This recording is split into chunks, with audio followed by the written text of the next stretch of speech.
Well, hello everybody, and welcome to the Dose of Dandy Christmas special. Yay!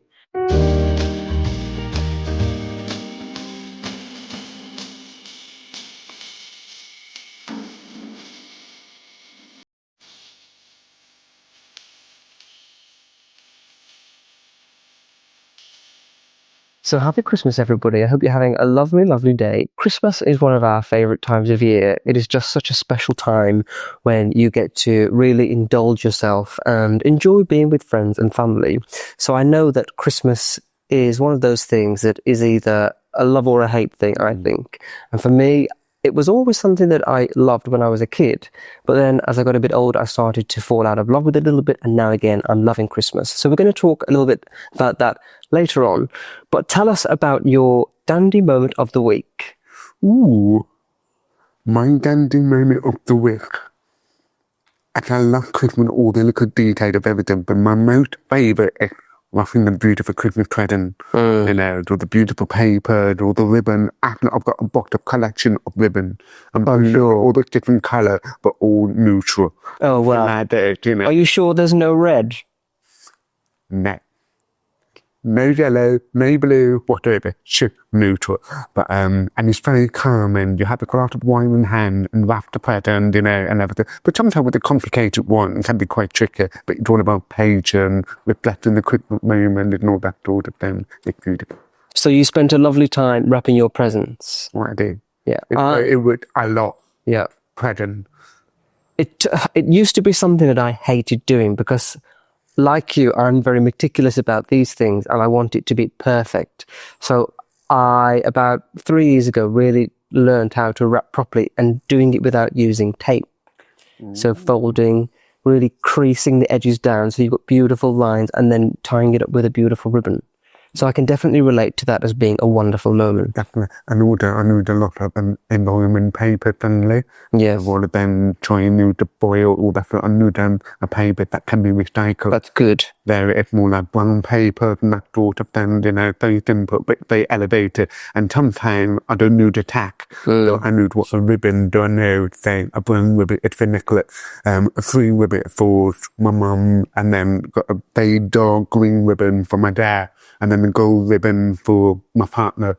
So everyone has their own identity by using the ribbon. That's a beautiful idea. Very presentable. I like that. I might steal that one. My dandy moment of the week was something, a little bit of a lesson and something that went a bit wrong. So I decided to try a new recipe for the first time. Now, over the years when I've hosted Christmas, I've always usually done turkey or like a big ham, and I wanted to try a goose. So I'm not sure whether you know, but the Queen, the late Queen who died a few years ago, she always had goose on Christmas Day. And so I thought, I want to try goose for the first time. So I put the goose into the oven at 7 a.m. and it was a bit of a disaster. This goose cost £120 from the butcher. It was a special goose and it completely burnt. Oh, that didn't die for nothing. I know, it's quite sad. It did. It did. Thank God I'm a vegetarian. Yeah. Oh, poor thing. The goose died and it was burnt and charred and my oven is destroyed. So not very elegant, but one of those things where you have to say, this is a lesson, what went wrong, and thankfully it wasn't on Christmas Day, so this was a preparation. So I was having a little dinner for a few friends. You were invited, but you weren't having goose because you're a vegetarian, as you said. And it's one of those things where you get a practice in, and hopefully next time it will be better. Oh, I'm so sorry to hear that. I know. Any backup food? Yes, thankfully. That's what I always do. I always make sure that I have a little backup plan because, you know, when you're trying a recipe for the first time, you never know how it's going to go. So I've learned in the past, always have a backup so that you're ready to, if there is something. And also, it's good to have a warm-up practice before on the actual day. Yes. So you know what to prepare and cook, what to maybe YouTube, all the recipes, yes. To make sure everything is. It's all about trial and error. Yeah, it is. So, let's talk about what we're wearing. You look very chic in your Christmas jumper. Is that a Ralph Lauren jumper? Oh, it is. It is. Mr. Bear Yeah. with his martini. Very cute. Oh, I actually need my martini now. Ship back mine. We need a Christmas mug, do you know? But I'm actually wearing, obviously, the Ralph Lauren jumper, which is very iconic for Christmas Day, you know, very festive. But I wouldn't wear what you say, that sheedy jumper. Yeah. You know, I wouldn't, it's too bulky and it's always red, which I don't like. And it's very tacky. You know, the Ralph Lauren is more sophisticated. Do you agree? I agree. Oh, thank God. And I'm wearing the Holland and Cooper jacket. Well, I had it for a few years, and it's very timeless, you know, very print of whale check. Yes. And I've got the chowder from Nicolas, you know. I'm sure you've got one of the same. I've got those, yeah. And I've got the beautiful loafer. It's made from Portugal, but it's represented by a Swedish brand called Microific. Yeah. So what about yourself? You're looking very dapper. Thank you, but before I talk about me, I also have to say your hair looks very dashing. Trying to be very plain. I told you previously that being blowed out. I did it today for Christmas special. Beautiful. But I managed to get in the door frame, by the way. Yeah, it's just about, it's very hard. I know that I'm trying to keep in control. Yeah, I do really love your curly hair, but sometimes it just looks so different to see you like that. So it's nice for this special. What do you think? Beautiful. Feedback in the comment, please. Looks really great. Thank you.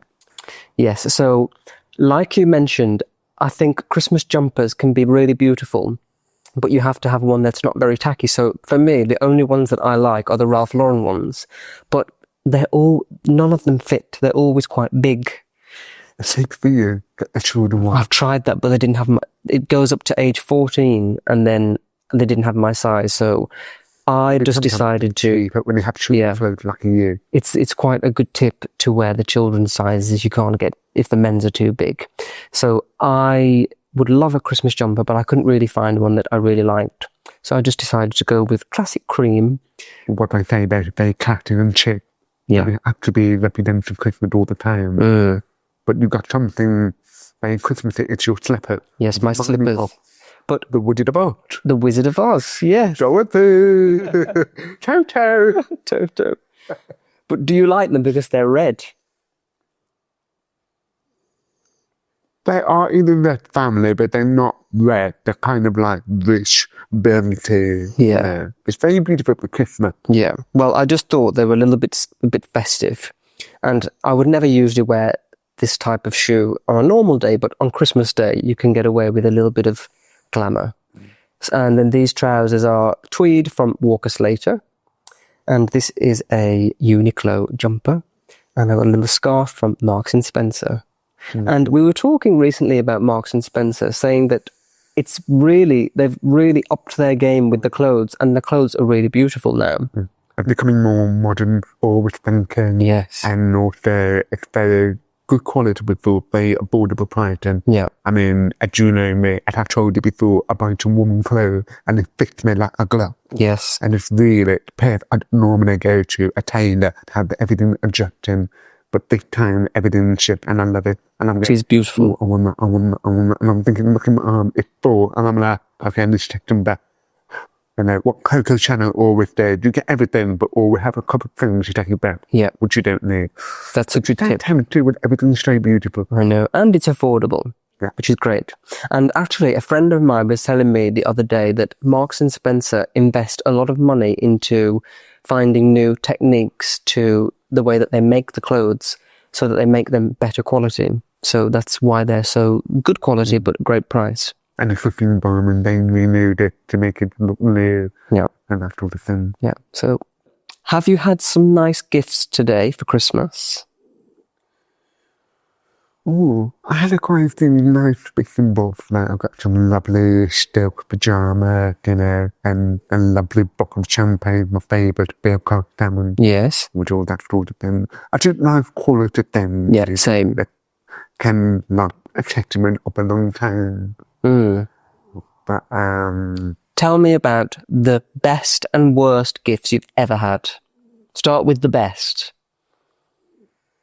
If you think about it, in my 34 years of Christmas, I had to count it back. But one time, I remember my dad gave me a gift, And I received for the Christmas day when I was about 8 or 9. And there was a tin with a big tin. I'm thinking, a big tit, okay. So every day, oh, it was a hamster, a white hamster.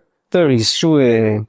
And I would go through it and I played with it all day long. And I was so happy to play with it, but even came and watching, which it was my happy childhood memory. And my word, I received something that's a naughty item that I wasn't very impressed.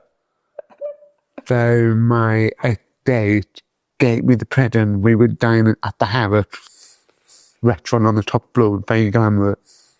And I was dining with his mum, his grandma, and my ex-date and my dad. And we were catching up and gave me the present. So, one sec. So you were with his family.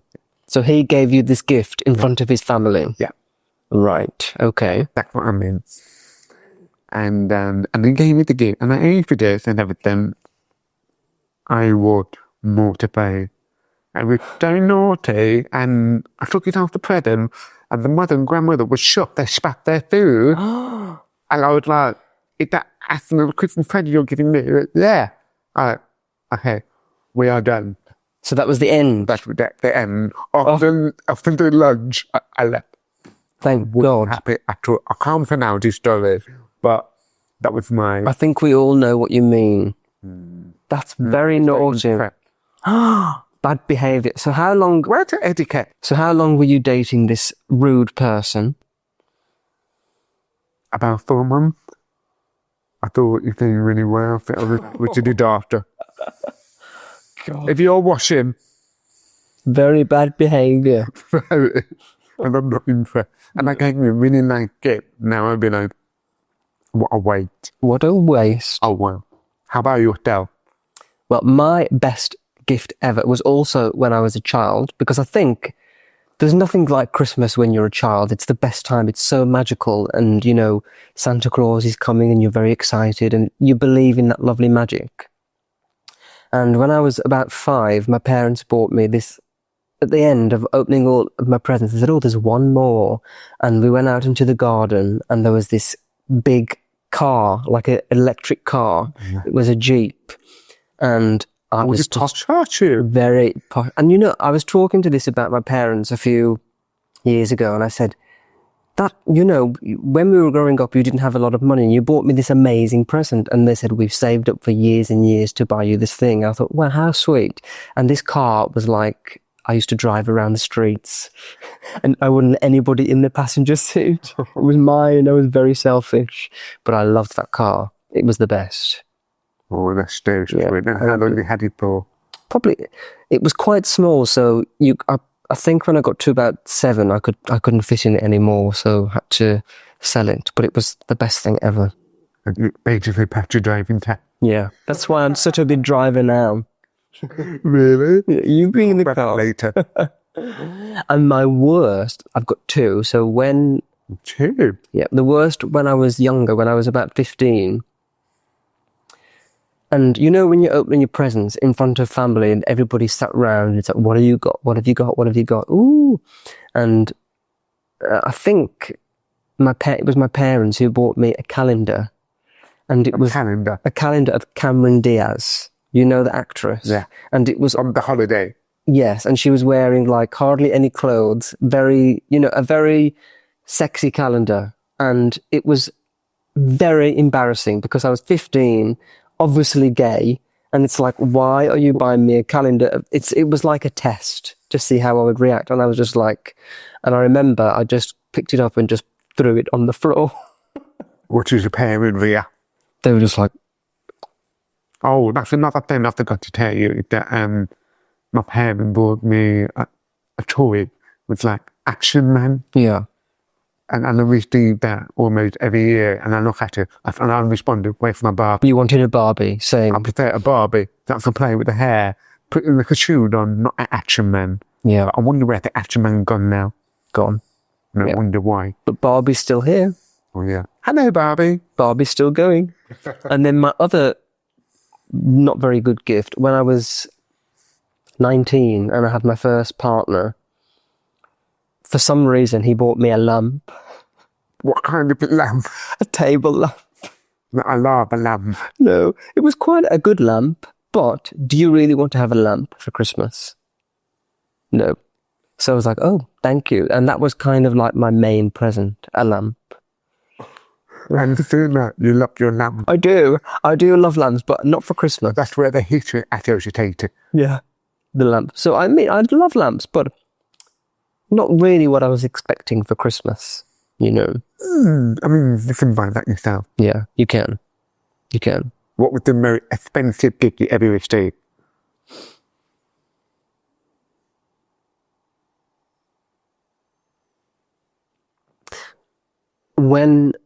A few years ago when I lived in Dubai, I went into Gucci and I tried on this suede jacket, and it was gorgeous, but it was very, very expensive.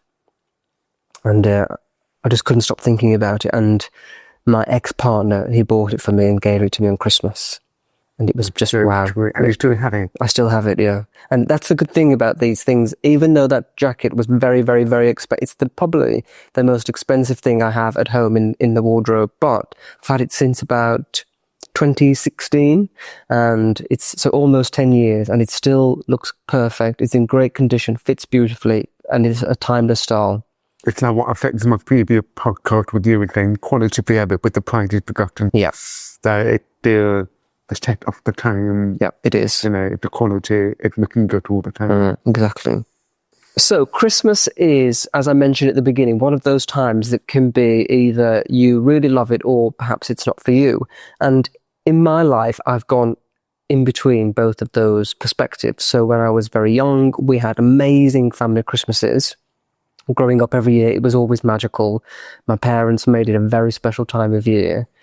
And then as an adult, when I moved away from home and I had to make Christmas something of my own, it started to become more difficult. And I think it was the loss of childhood and growing up with this magic with family. And you move out, you live with a partner, and things become different, and you have to try and make Christmas something for yourself. So I've, over the years, gone up and down with how I feel about Christmas. And thankfully now I'm settled into that point where Christmas is something that I really do love and enjoy. But it's because I focused it on the small things. You know, the small things like decorating the tree really beautifully. And over the last 5 years, I've done that on my own because I live on my own, like you do. And at first it felt very lonely, like, well, I'm putting the tree up, and I was so used to always being with my family and having this very special time. All the gathering. Yeah. But you get to that point where you enjoy doing it by yourself and looking for things that make it special. And for me, it was like, well, now I get to decorate the tree exactly how I want. I don't have to argue with people about where a bauble is going to go. I can have it exactly where I want. So it's focusing on those small things, decorating the tree, making beautiful cookies or Christmas bakes that you can share with friends, wrapping the gifts beautifully, like we said before, finding those small things that make Christmas special. So yeah, for me, Christmas is one of those times that has been up and down. But I think if you are lonely, it can be very, very difficult. But interestingly, you spent Christmas Day completely on your own last year. Tell everybody about why and how you found that.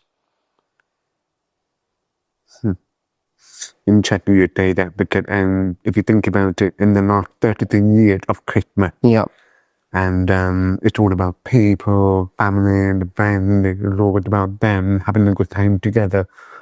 But I feel like in 1 year, last year, it was the finest year I would say, you know, with my family packed in, you know, the breakup with my partner and all that. So I thought it's time for myself to have a reflection. Yeah.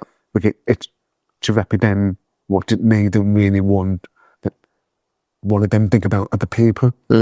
So I thought in the hard way, and I said to all my friends, all my family, including you, and that I'm going to spend time on my own. I just need to get a lot of thoughts in my head and everything. I just want to have a very quiet Christmas. To be honest with you, I was very nervous about it, you know. First time ever on my own on Christmas Day. But Christmas Day is very special. We have it once a year, all about the gathering and, you know, the food, and being merry. And what I had in my spirit, I actually enjoyed it. The peace and quiet. Yes. I washing around, went to a member club, had some lunch, had a glass of champagne. I spent time with Peggy, went to Arthur Street, went up the mountain, bought a bottle of champagne, enjoying the view. It was sunshine and it was beautiful. I was thanking you. Yep. And you were, oh, lady, you should be here. I was like, no, I'm fine. But actually, it's good for my soul. And I didn't have to worry about people for the first time. And I felt so good about myself afterwards. And I thought, right, I can do that again.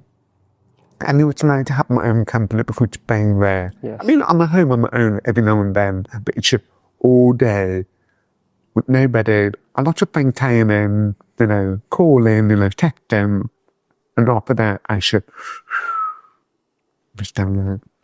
Would you ever do that? Well, actually, it's something that I would never think of doing, and I would think that it would be very sad and very lonely.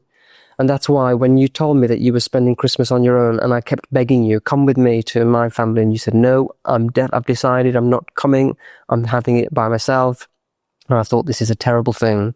It's so And sad. another thing, mate, I mean, there's no one's fault. There's no one's fault. But when I spend time with my healing family, I'm always left out. Yep, that's what you said. And I having Christmas dinner table syndrome. I'm always not, home. And I feel like I have to bake it till I make it. Yeah. So it's exhausting. Completed, all that. And I thought, actually, it's about me. Yeah. Time. And obviously, all my friends advised me as well. But I just thought, I'm not really 100% myself. And I can't just put a face my all the way through Christmas. What a year I've been through. So anyway, I have to say, it's really good for my soul. Yeah. And I felt my battery fully charged. So the more I focus on myself, the more I can focus on people better. I think as well, Christmas Day is one of those days where the world, the people who celebrate, it just stops. So you don't have to, there's an excuse to just do nothing. Yeah. You could spend that day and the world is closed away, so it doesn't matter. You can just do exactly what you want. Should you let me know? I was drunk on my own. Surprise. And it was fabulous. I had 2 bottles of champagne. Honestly, it was thrilling. And I thought to myself, oh, where's the best? But it was thrilling, honestly. Yeah. I mean, and also, it's to help me. I don't know if you agree, it's to help me to embrace a lonely time, because I'm thinking about other people in the world who are lonely, who doesn't have family, who doesn't have friends, so family packed away, then I thought that homeless people, for me, it's just a reflection of gratitude. Looking back the year that I went through, grateful for what I have. Yeah. I've got the live, I've got a loving home, I've got a beautiful friendship, I've got Peggy, I've got food, drink, everything, and just make yourself feel more grateful. That's my opinion. Yeah, it's good. I mean, yeah, it's not something that I would want to do, but when you explained the reason why and the outcome of how it was, it made me think it was the right thing to do for you, because you had this hard year, and it is a day where you can just do what you want and to switch off from the world and focus on yourself. So I think it was a good thing for you to do that. And also, may I add, the thing that Christmas is amazing, and you always full of festive and that sort of, but it can be quite exhausting. Very exhausting. Cooking, pleasing people, present, money spending, preparation, thanking, sharing the food around, and it'd be exhausting, and then ongoing to New Year. For me, it's been a very busy year, and she could one day off fill up. Obviously, I did some cooking and everything, it's going too much, but I should kind of fill up. I didn't have to worry about anything. Yeah. And it was quite a nice feeling just to, wow, okay. It's a bit weird, but at the same time, it's luxury, not being able to do much time. Yeah. But of course, I celebrated the New Year Eve instant, But you're right. A bit busy. Christmas is exhausting. It starts, it starts... A holiday. It starts in November. It's starting earlier. No, it starts in November. I remember in Edinburgh in November, the Christmas decorations were up in all of the shops, in all of the restaurants. Christmas is everywhere. And then you have to prepare food, parties, events. So it's an exhausting 2 months. By the time you get to the end, you're a bit like, thank God for January, where it goes dead for a while. So it is exhausting. And that's what I've always talked about on my YouTube channel, is how can you make Christmas less commercial and more about this special, what it's supposed to be, special moments with special people, or even just for yourself. Yeah. So it is very, I think a lot of people will really be surprised to hear that you were on your own, but that it was a positive experience. And I'm glad that you shared that with us. Everyone had a different reflection of life. Yeah. Reflection of how they like to be socializing, how they like to be loved. For me, I'm very independent person. As you know, and I love my own space.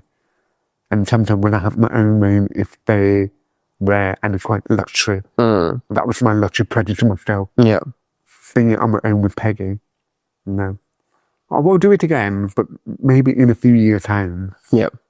I wanted to, this year, to have Christmas with friends. I thought, I've spent Christmas I travel down to Staffordshire every year, and I can see that it becomes quite repetitive. My sister always hosts at her home, and she has a lot of people staying over. She's cooking, entertaining, cleaning. So I thought, this year, I'm going to have a friend Christmas. And I spoke to a few friends, and we said, I think a lot of people I know, they don't have parents anymore, so they're on their own. And I thought, let's have a Christmas where we spend it all with friends and have a friendmas. You can find our family at Yeah, they are. Especially when you're gay, and lots of gay people don't have children and families, so it's good for everybody to come together. But then my brother and his wife had their baby, so I went home for Christmas again this year. But I think next Christmas, I would definitely love to have Christmas with friends. I think that would be fun. Cool. Something different, And you can control in your home as well. Yeah. The problem with the family, they're doing repetitive Christmas every year. It's lovely, something to look forward to, but sometimes you know what to expect. Yeah. And you're becoming a bit... And it gets tense. Right, and you want to do something different, but you have one life. I know. It's like to create each Christmas as a different story. You have created your memory. I know. 1 year with friends, 1 year with the family, 1 year alone, 1 year divorce. It'd be up a priority. Exactly. Something to keep you look forward to, rather than this thing all the way to becoming, okay, Christmas all over again. That's what I thought. I needed to freshen up. So, of course, next Christmas, I think that's what I'm going to do. Christmas with friends. Something different. Right. Shall we move on to the dandy dilemma? So this dilemma is from a listener in the US, in Washington. I'm not going to read out his name or the whole thing, but it says basically this guy has met a new partner, and it's going to be his first Christmas with his new partner, and he's never taken a partner home for Christmas. And I think this is quite something that a lot of gay people can relate to, about having a partner and introducing them to family. So what advice would you give to a gay man who is unsure about bringing his partner home for Christmas for the first time?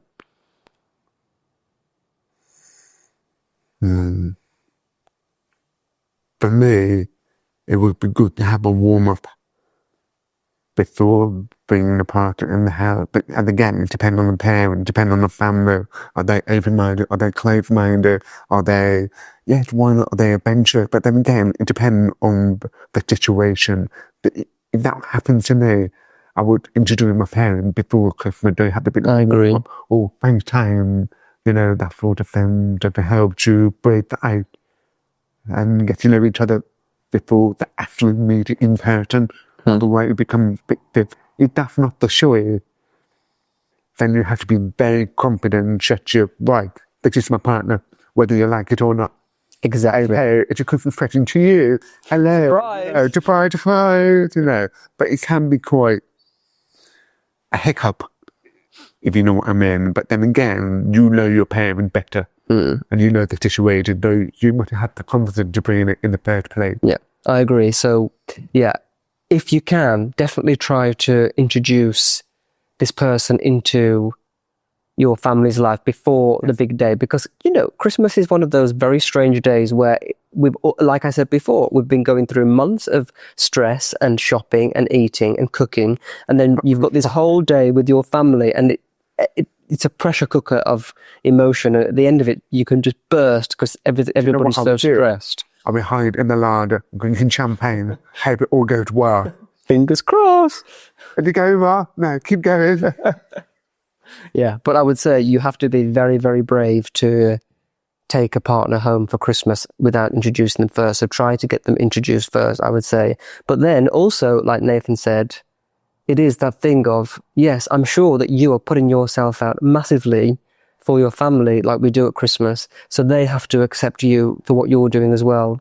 You know what I mean? And you take a lot of courage to bring a partner to the family, you know, and to show that you have your self-respect, to show that you put your partner priority as well. Yeah. And it's quite nice to have that opportunity.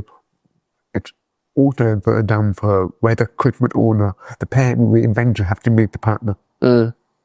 Whether they like it or not, where the time and play. It's never the right time. You're right. No, so, but I think if you were me, go for it. Just go for it. Yeah. That's what life is for. Prepare and drink a lot of champagne before they meet it. They become, oh, hello, welcome. Yeah. Like Meet the Porker. Let's host it. It'll be fun. But I think it's a great dilemma to share, because whether you're a gay man or straight or whatever, we all have these things at Christmas time where we have to compromise and put up with families who can be quite difficult. It's what we all experience. It's not a normal thing for everybody to be cooped up in someone's house for a few days when the world shuts down, you can't get out, there's nothing else to do but be in each other's company. So I think it's a great topic to talk about. But lucky, you know, with the family, you'll be saying sometimes it can be quite tense or drama. And lucky for me, I actually turn my hearing aid off. You're very lucky you can switch it off. Rather block what you say. Well, I'm going to carry on drinking or have a lot of mint pie or whatever and pretending shit. And let me, but don't stress me out. That's one of my advantage. Wish we could all do that. Is the family create a bit of a ten? For me, Yeah. I used to get into arguments and debates, but I've learned that the best thing to do is just to be serene. Be serene, Your share. like a swan. Sit there, underneath, you're paddling away, but on the surface you're calm, and it really just diffuses everything. People know now that I'm not going to argue about things, so they just let me. But what can you get out of it? Nothing. Exactly. And you just get blamed for it. So the best thing to do is just to sit there and be. But I think we have to say that Christmas is a lovely time, and to be with family is very special. So even though, you know, families are difficult, but we love them. And Christmas is a time of fun and cheer and all the lovely things. Exactly. So it's a beautiful time. And it's such a reminder and grateful to be here and spending another Christmas with the family. Yeah. You know what I mean? It is. So one of the things that a lot of people commented on, well, not a lot, a few people commented on watching the podcast, season 1, was my foot. It was this foot, and it was always like this. Oh, yeah. And this lady kept messaging me on Instagram saying, every time I watch your podcast, all I can see is the bottom of your shoe. And remember, and it really just made me think, gosh, you have to think about every little thing. But you feel comfortable doing that. That's the way I feel comfortable. Yeah, my foot being like that makes me feel comfortable. And when you're sitting in a chair hosting a podcast, which is a tense thing to do sometimes, that is what felt comfortable. But I've realised that in this episode, my foot has been firmly on the ground. So I hope you're happy now. But to be honest, it's rather do that than someone do that. I'm not comfortable doing that. I want to close my legs, you know, because some people have their own way of being comfortable. We can't pull that at anybody. Oh, you should do that, you should do that, shouldn't do that, should do that. It becomes... And also, what really, I was irritated, to be honest. The thing that irritated me the most was that we made this beautiful podcast that was 30 minutes long, that was filled with lots of different subjects and topics, and the one thing that was being pointed out was my foot. Well, good boy for putting the foot down this time. That was hilarious. Hallelujah. Hallelujah. Honestly. Stay down. Right, I've got a few things that I want to ask you now about what your preferences are. So the first one that I want to ask, do you prefer a real tree or a fake tree? I love the idea of having a real Christmas tree. Yes. It's beautiful. It's fresh. The smell and everything, it feels authentic. It feels Christmas tree. But at the same time, if you think about it, the environment, we're cutting the tree down and at the end of the Christmas to the New Year, you know, and seeing all these Christmas trees dumped outside and piling up, I think, what a way. It is a way. And with not only that, when the room gets very warm, the tree comes home with a warm temperature and all the, what do you call it? The needles. The needle, and it's all food on the floor, and it's kind of hoover. It's not good for the dog, with a paw or whatever. So for me, it's a Christmas tree. If it's there, it's cracked and that, but it lasts a long time. I mean, I've got a good quality one from both them here. Yep, I do too. And I had it for a few years, and there's nothing wrong with it, and it looked real. Yeah. I have had a fake Christmas tree all the years I lived in Edinburgh, and the reason why is because, number one, I felt like when Christmas is over, trying to get a tree up the stairs out would be quite difficult on my own. And you get everything from the park. Also, I like my house very warm, so the tree would die. And I think these Balsam Hill Christmas trees do look beautiful now. You can really make them look incredible. Cool. But this year, I decided to not have my big Christmas tree up, and I had a little Christmas tree, as you saw, in a pot on my table. So I got a real one. So it's a bit of a difference. I wanted something small this year. I was tired of having a big Christmas tree, and I rearranged my living room earlier in the year with you, and I had the bookcase there and everything. I just thought it looked really nice, and that was the only place for the tree to go. So I decided to put the little Christmas tree on the table, round table, and have a little Christmas moment there and decorate with other things. But I do, like you say, I do love the fresh smell of a tree. And what a lot of people are doing now, they're taking their Christmas trees and planting them outside. Exactly. So that's very good for the environment. better. Yeah. And you knew it again. Yeah. Because I think some Christmas tree, when they started, was small, and they started to grow, and it's kind of like, what a journey. I know. And I'd have that, that was my first Christmas tree. Yeah. And that was many years ago. Yeah. Come what it is today. Beautiful. So what about Christmas jumpers? Chic or a crime? Cheap, always. Chic. Yeah. Like that one is chic. I mean, crime. I mean, how we would wear. I mean, I might wear this shit for Christmas, but I still wear it in another occasion. Yeah. Where with crime, what can I wear it with? It's only just Christmas, and it stays tacky. So you wouldn't Instagram worth it. You wouldn't have a jumper that says ho ho ho. Ho ho ho. I've rather done la la la. Or no no no. No no no bet. And then what about if someone gave you, you know, another thing, sorry, actually, hey, Christmas matching pyjama. do you? Yeah. I'd rather have stick or plain one of them. Ho ho ho. That's what my mum would wear. Okay. My mum wears I those. really kind of don't things. sound really pretentious, but I like to be prepared for Christmas. No, to know where it goes. It didn't fit well with me. Okay, so you know when you get invited to a wedding and you get like a wish list, a gift list, what would you say to a Christmas version? Do you think that's a little bit tacky to do that? Or do you think it's helpful? Bit of both. Yeah, I agree. Because it helps to know telling everybody what you want, the guarantee that you include it Yes. again and again and again. But at the same time, it can be the borderline of demand. Quite rude, yeah. Quite rude. Like, no, I want this. Yeah. It's up to them to get you what you want for Christmas. Unless if they ask you, what would you like for Christmas, then you can respond. Rather than a bit other way around, then you go, this is my wish list. That's a bit, Yeah. okay. And I always thought that it was very special to, like, for example, if I had to get you a Christmas present, I would know probably what you would like. I put thought into it. But I've realized over the years that even when you do put a lot of effort into getting something very special, people can be left underwhelmed and not very happy with what you've got. So maybe a wish list is something that is a good idea. Yeah, but at the same time, you tell the wish list you want to, you kind of know what you may get Yeah. during the surprise It does. atmosphere. It's a bit up a catch-22.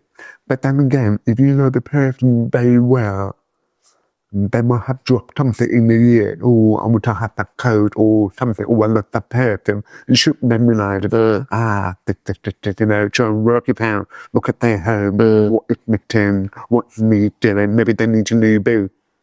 It's that sort of thing. So for me, it's about how well you know the person. For me, nowadays, and with my family, I don't really buy gifts. I buy them a day, time together, go out, spend time, maybe a holiday or have some dinner together. Because nowadays, people are so busy spending time together. Life is so busy that I'm trying to give my time with them, bonded time, and that's more special. Like I did last year with my dad and my dad partner.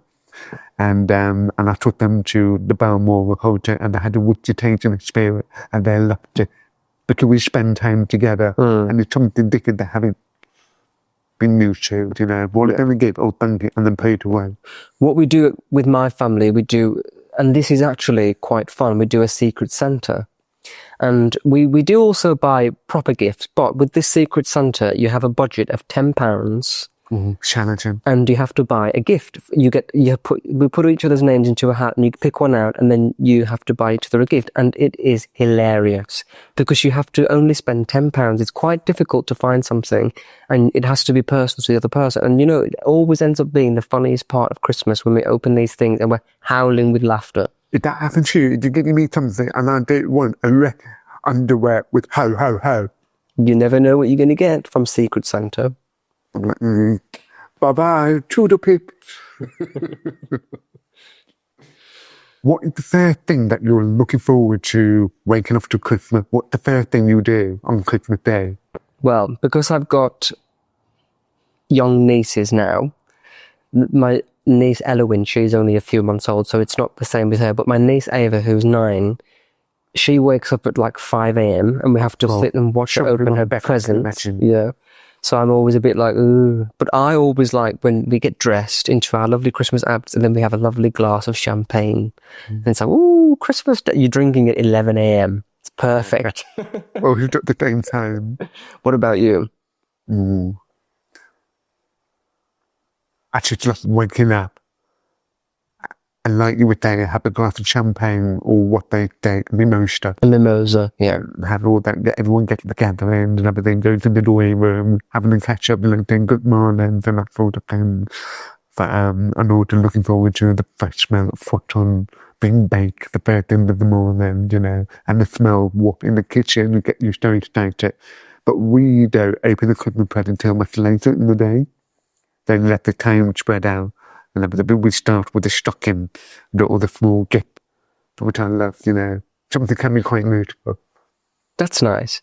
And I think that is what's so lovely about Christmas, is that we all have our own traditions and things that we do. And, growing up, we had lovely, lovely Christmases because it was always the same thing. And even though that might sound monotonous, it was fun and beautiful. It helps to create these memories. So I think Christmas is about family, friends, being together, celebrating life, because that's what it is. And you just have to try and make it special and beautiful in the best way that you can. So I think that is all for our Christmas special. I've really enjoyed spending it with you and having a lovely time with our listeners and our viewers. And yeah, it's been a really great first season of A Dose of Dandy. So I hope you've enjoyed it as well. What a year it has been. It's been amazing. Except for positive year for A Dose of Dandy. Yeah. It's been amazing. To potentially many more. Yeah. So a very happy Christmas to you all, wherever you are and whatever you're doing. Hope it's a lovely, lovely one. And we will see you again in the new year.